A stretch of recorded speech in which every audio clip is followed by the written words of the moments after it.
Hello there, Voltage Modular people, PoohBear here and welcome to my channel. I'm just going to go over a few updates I've actually done to store in Ford. There's a few of them actually under the hood, so you may not actually notice until I tell you about them really. I've actually removed a couple of options. There was an option called Advance and another one to do with in and out, depending on where the counter was. I.e. in is basically to do with the store and out is equivalent on Ford really. I suppose any stuff which is coming into in is doing that counter, and anything which is cycling around is to do with the Ford and being pushed out. Originally when I wrote Store in Ford I had quite a lot of edit functionality and I ripped it all out because I didn't want it to be tediously messing around doing with silly edits. You know, I just wanted to record. If I make a mistake I just clear it and we just record again. Straightforward stuff. And that's really the purpose of Store in Ford. It's meant to be nice, quick. So I removed them two functionalities. Other things which have changed is under the hood. I made this change a little while ago, but I've actually cleaned up all the logic behind it. Is you can now just use the gate out and use this as a clock. Before, again, when I originally built this, you had to put one piece of data in there and you put that out to a dummy device and you could use the gate out. Now you can just use the gate straight out. So if I use the gate out, I can put it to say this gate in here. There's no other data in there and you can hear it clicking away. So why would you might want to use this as the clock? Well, because of the swingers probably.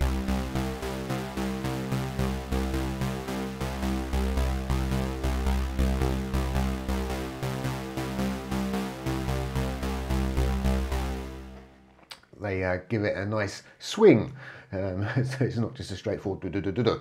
Anyway, moving forward, so the logic now is we could just have a bit of gate data out. If I got my gate data out, boom, boom, boom. Soon as I wire up the CV, it's going to stop working. It's going to want a piece of data in there for it to work, which makes obviously common sense because it's expecting something. If not, why wire it up?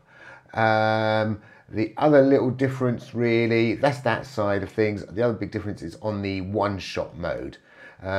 When you go into one shot, the whole point of the one shot, especially with the then, is it allows you to ahead of time add a bit of data in and then at the appropriate time it will actually spit it out. So you could have, say in a live situation, play ahead of time and things like that. That's the whole sort of purpose.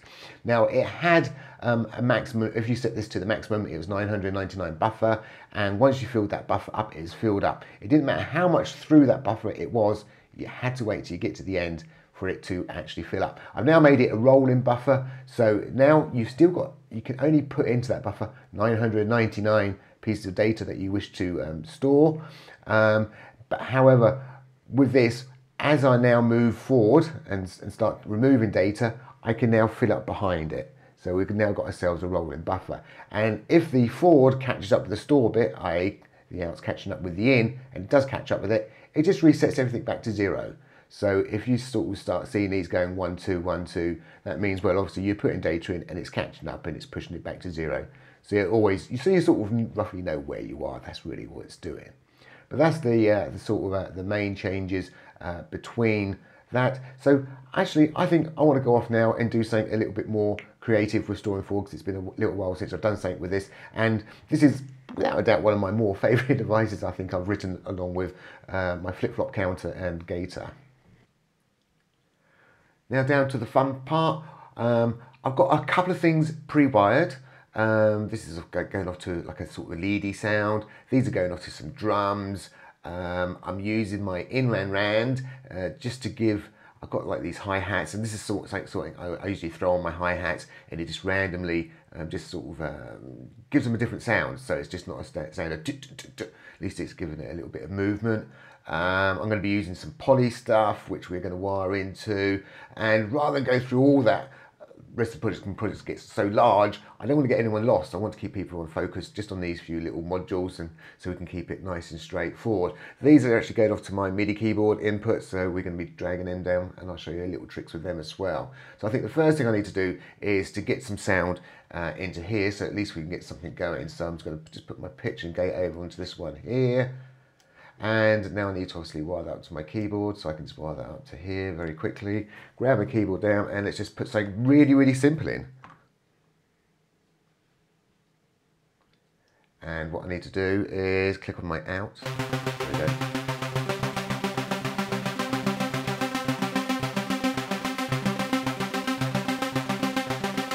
bit of movement.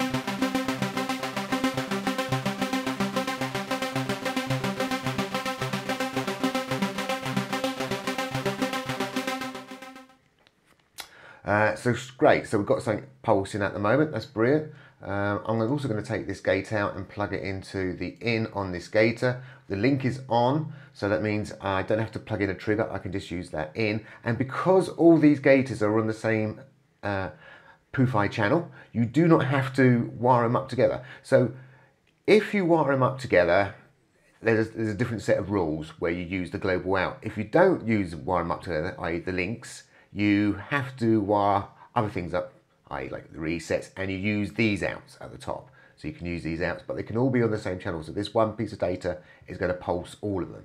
So really, theoretically, if we turn that on, just going to mute that for a second and then put that on. Hey, so straight away we've got ourselves a bit of a drum on that side. Over here, I think we've got ourselves, yeah.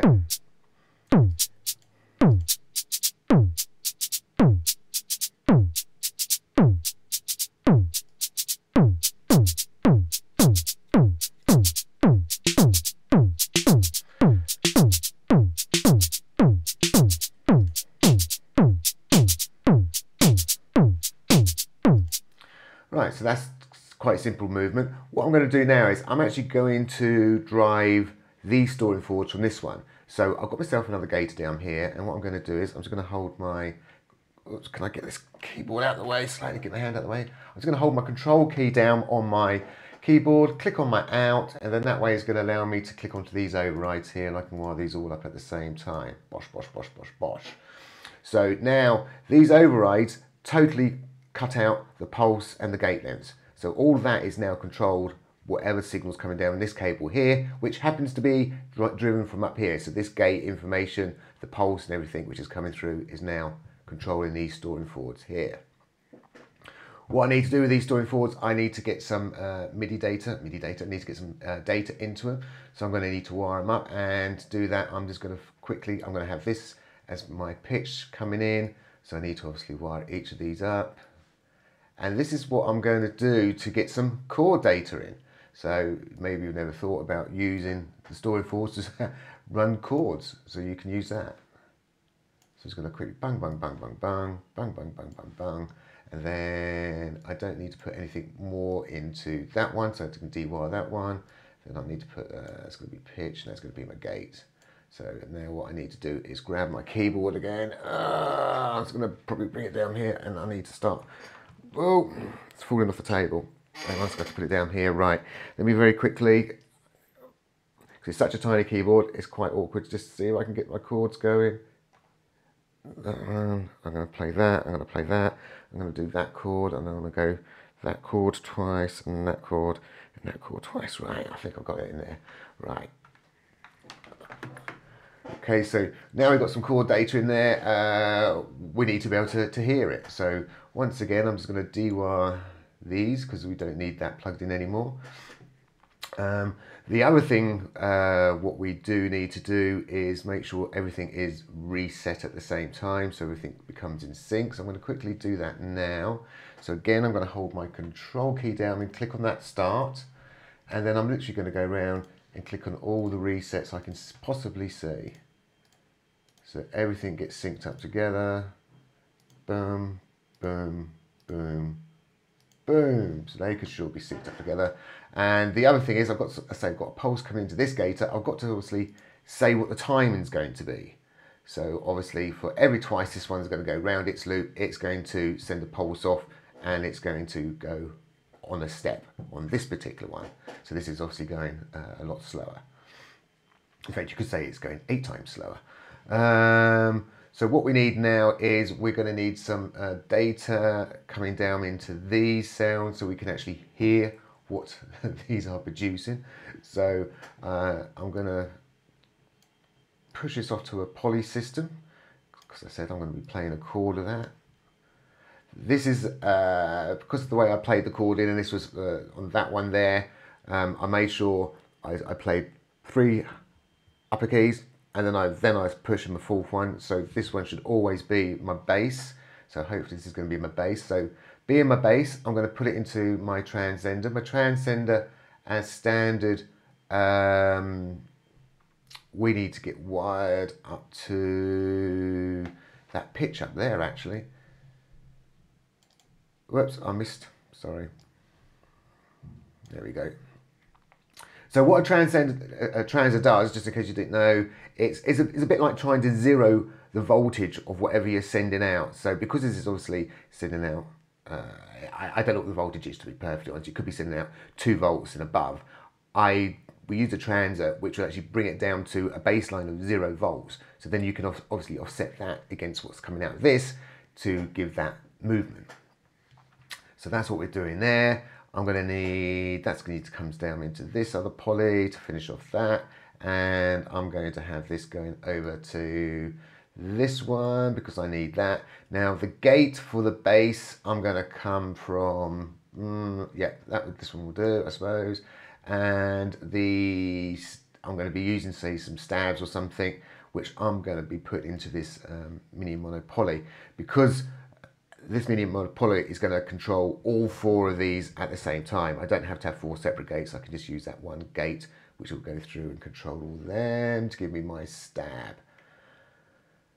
Right, so we're kind of getting there, he says.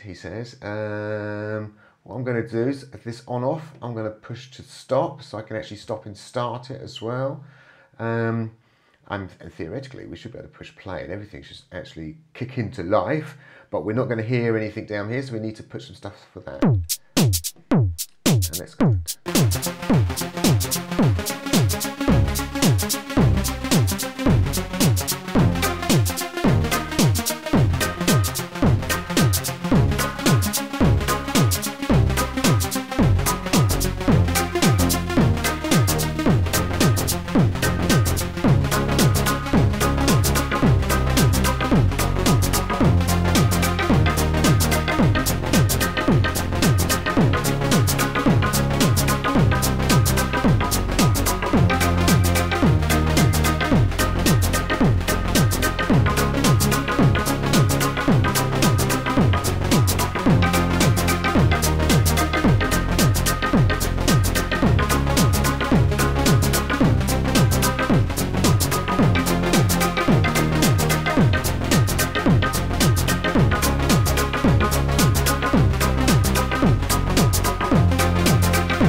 To be honest, that's it. I'm sorry, I'm having a little bit too much fun playing around with the stabs.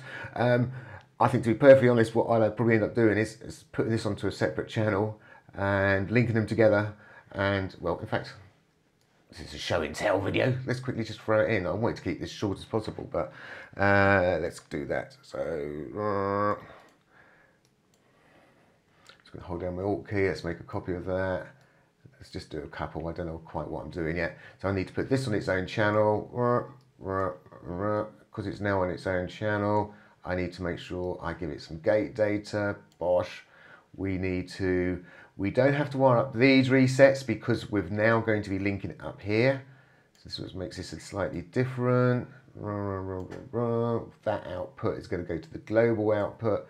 And because I couldn't make up my mind, I was rather liking that, and I think I was liking that.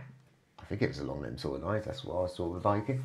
So that should now work, as that is own little loop. So if it does work, I'm just going to play it out.